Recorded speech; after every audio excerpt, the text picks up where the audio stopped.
Angkatan bersenjata Yaman dikabarkan meluncurkan rudal klaster terbaru menargetkan jantung kota Israel.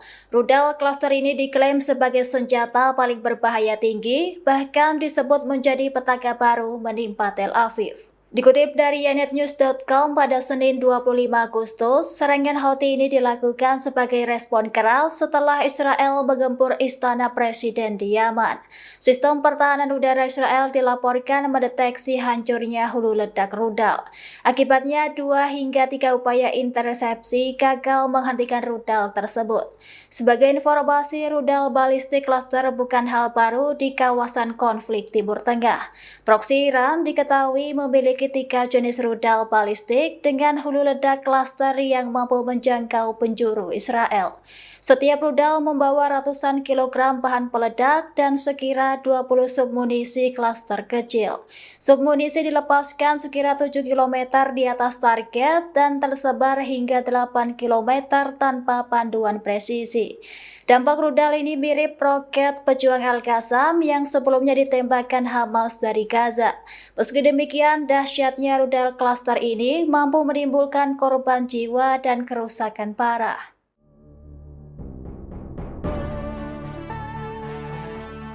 Pejuang Hamas memuji keputusan Menteri Luar Negeri Belanda, Casper Valken, untuk mengundurkan diri dari jabatannya. Pengunduran diri terjadi setelah ketidaksepakatan dengan rekan koalisi terkait tanggapan Belanda terhadap tindakan Israel. Dikutip dari Tribun News pada Senin 25 Agustus, ex-Menlu Belanda dan beberapa menteri lainnya memilih mundur lantaran usulan sanksi baru terhadap Israel tidak didukung oleh kabinet. Mereka menolak menjatuhkan sanksi baru terhadap Israel buntut operasi agresi militernya di jalur Gaza. Keputusan ini terkait operasi militer Israel di jalur Gaza dan proyek permukiman yang berkelanjutan di wilayah tepi barat serta Yerusalem. Menanggapi hal itu, Hamas menilai langkah Casper sebagai sikap terpuji mendukung Palestina dalam diplomasi internasional. Sebagai informasi, Casper Valken mengumumkan pengunduran dirinya dari pemerintahan Belanda pada Jumat 22 Agustus. Ia menyatakan pemerintah Belanda tidak mendukung upaya tegas terhadap Israel. Sebelumnya, Casper mendorong tindakan lebih tegas setelah Belanda menyatakan akan mengakui negara Palestina. Namun tindakan yang dilakukan tidak sesuai dengan kenyataan dan komitmen.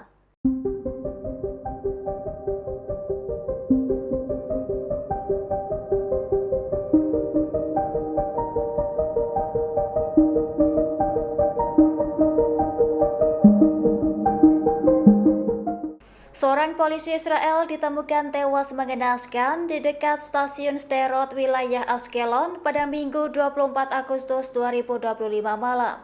Diduga polisi tersebut tewas akibat bunuh diri buntut frustasi perang di jalur Gaza. Polisi setempat segera melakukan investigasi buntut insiden tersebut. Media Israel melaporkan anggota polisi pernah mengikuti pertempuran di wilayah Sderot hingga menderita gangguan kejiwaan pasca trauma.